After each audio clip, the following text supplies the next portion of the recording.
I never really thought that I would ever be in a position to own anything, man. I just wanted to have a good life and try to find my way to college. So now, you know, all these things that you've done in life, all this stuff that's been a part of your journey, tell us a little bit about what that was like what it was like growing up in Pittsburgh. You know, my mom was really young when she had me. She was 20, and so, you know, in hindsight, I realized how little my parents really knew, right? Because they were just young.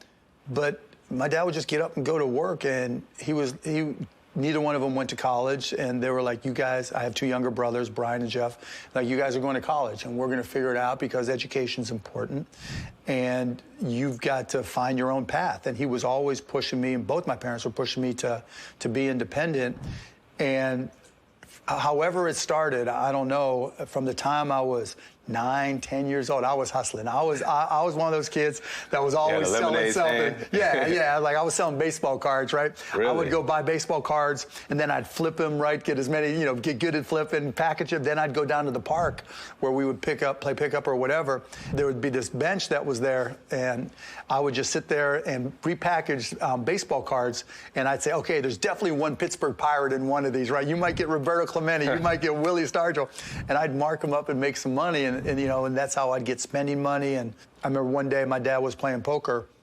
I was like, Dad, I need a new pair of Converse, right? Mm-hmm. And he's like, I see those, you know, those shoes on your feet. They still work, right? And I'm like, yeah. And he's like, well, when you have a job, you can buy whatever you want. But until then, those shoes still work. And I'm like, Dad, I can't get a job. I'm 12 years old. And one of his poker buddies speaks up and goes, yeah, I got a job for you. I'm like, what? He goes, I've got these boxes of garbage bags, and you can go sell them around the neighborhood.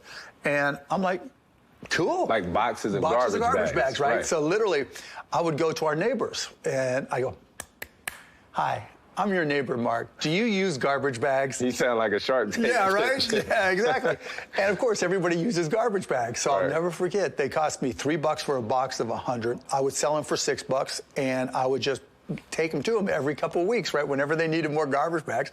And I'm making $20 a week, which was like big time. Right. And I got my shoes, and, you know, but that taught me to be confident.